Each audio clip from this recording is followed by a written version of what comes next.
Hello, my name is Avery. I also go by HistoryBit online. I am a senior here at UCF with a major in integrative general studies because I don't know what I want to do in my life. Um, and here at Esports at UCF, I'm currently the broadcast team lead, and I also help with graphic design and social media on the marketing team, and I help with in-person and online events for our event team. I'd like to think that I've made an impact by encouraging more people to join our communities, especially here at UCF. A lot of time I've been trying to table a lot more to make sure that women feel like they can approach the table, or gender nonconforming people feel like they can approach the table, to know that they are welcome, they're encouraged to come play with us, to come join us.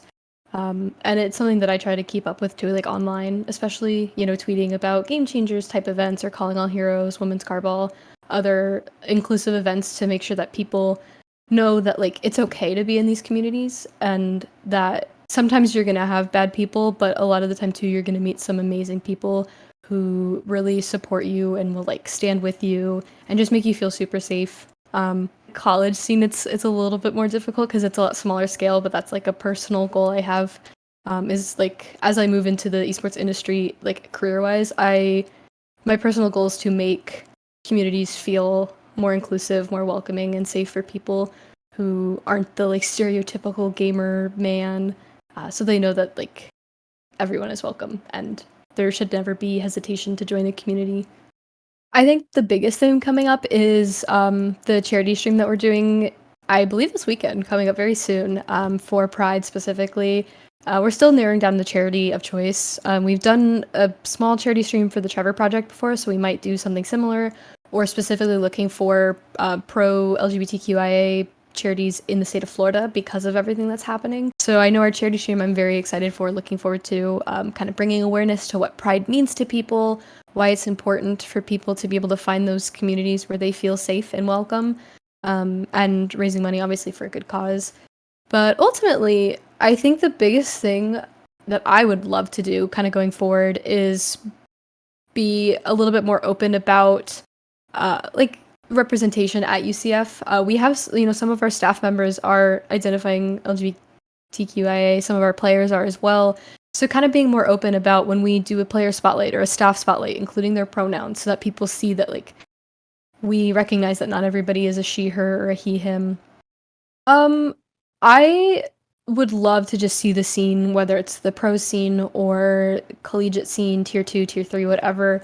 I just would love to see more people encouraging others to, try it out, or to, look for a team to start playing these games. Riot has Game Changers, which is a tournament for specifically women and marginalized genders, whether they're trans or non-binary.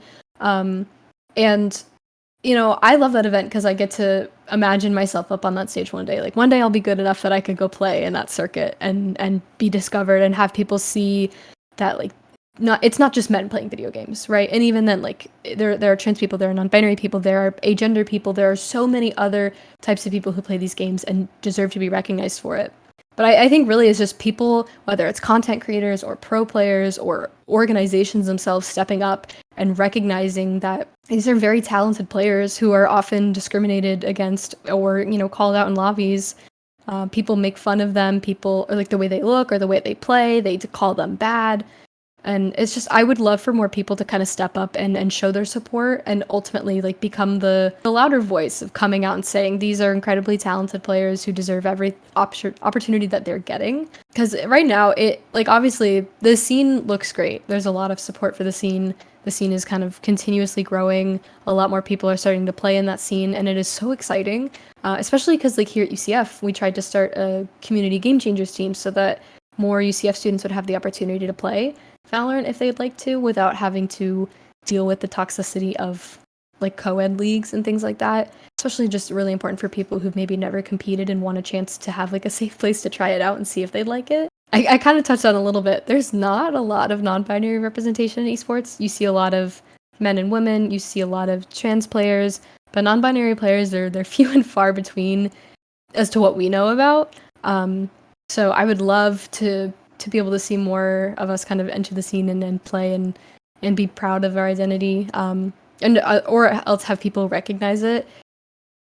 I love that we're getting more representation in AAA titles. I think it's really incredible for the people, like you said, who maybe don't feel comfortable coming out to be able to see themselves on the screen and in their favorite games.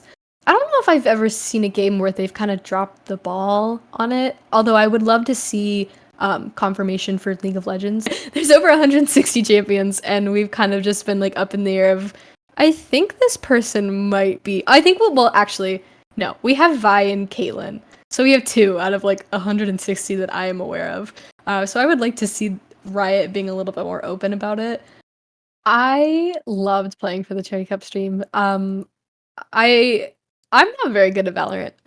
Like I've only been playing for like a year. I'm trying my best to get better because I would love to like improve and see myself potentially playing in the Game Changer circuit one day, or even just the regular pro circuit. That is a long ways away if it were to ever happen. But the Cherry Cup was that chance for a group of us to come together and say, you know what, it doesn't matter, we're gonna play anyway. I think if not all of us, it was the first time we got to play in a competitive sense.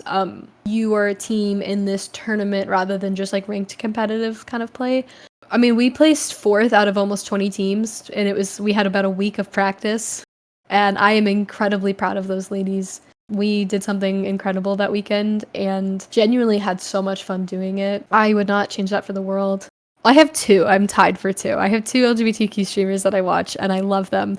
And they actually have nothing to do with esports. But that is Shovel, who is a big Minecraft content creator, who identifies as asexual. So she was really my comfort streamer, especially as I was coming to terms with my own asexuality, and kind of seeing her video about like what it means to her and how she came to terms with it, and kind of just talking about like just being open about it. It made me feel extremely comfortable as a kid. I wasn't a kid, I was like a teenager, right? But being able to see that and knowing that like I wasn't broken, I wasn't something that had to be fixed. Like this is just an identity, and some people are born this way. And it didn't make me feel weird anymore. I felt like, like I don't know Shovel, and this is definitely like a little bit of a parasocial, but like if she can be like that, then I can be like that, and that doesn't mean that there's anything wrong with me. And ever since that, I've kind of just gravitated towards her content. She's a very cozy streamer and YouTuber, has some incredible shaders and resource packs on her Minecraft, so I do love watching her streams. And then the other one that I watch a lot of is Lexi Games. Lexi was the first streamer I ever watched on Twitch, and she and her wife, they're an incredibly cute couple, and Lexi is just so open about being proud about who you are, and a lot of her Pride tweets this year have just been really cozy, especially because they just welcomed their son. They just had a baby, so it's very fun seeing all the baby content, and also just like lesbian mom representation, which is so cozy to some people. But she's always been very proud about who she is and very open about like being an ally in her own community and everything. So that's another one where I'm like, if I'm feeling down and I just need a quick pick me up, I'll turn on her stream because I know I'll always like laugh at one of her jokes, and just it's a very, very cozy community. But they definitely have impacted the way I interact with communities. I've been community managing for streamers since, like I said, early 2020. And as I've kind of started to build my own community for my Twitch and YouTube specifically, the way that they kind of talk with their community and kind of have those interactions have just really inspired me to like always be welcoming to people, and to just to not bring positive or negativity into a community, right? Like if you're having a bad day, like you should have friends that you go to, but like making sure that people, if your community's having a bad day, that they can come into that space and know that, it's not going to be someone complaining about this or that or blah, blah, blah. And obviously like within reason. So kind of seeing the way they've interacted with their community has inspired the way that I bring like cozy vibes and positivity, and kind of having like, even in my Discord server, I have a VC where like everyone gets muted, but it's called the study hall, where like if somebody comes in and they're doing homework, then you see it, well, then you're going to do homework. So it's like a VC where people can literally just come in, and it's like, there is no talking. There's a lo-fi bot that plays music, and you guys can just like hop in and do homework together. Or if you just need to like be in the same space as somebody, like you don't even have to be talking, but just like knowing that somebody else is there, just to have those like cozy spaces in my community so that everyone feels welcome, and that, like if things get overwhelming, it's okay to like step back and tuck yourself into those cozy spaces. And I mean, again, that's direct from them and seeing the way that they run their communities. So to me, like, yeah, pride is, it's being proud of who you are and what your identity is. And I hope that soon we will have more spaces, and this will kind of be a state where you can be proud about your identity again and not feel like you have to hide it in fear of like bad things happening to you. You can be proud. You can have pride here at EUCF, we promise. Everyone here is going to welcome you with big arms and a big old hug.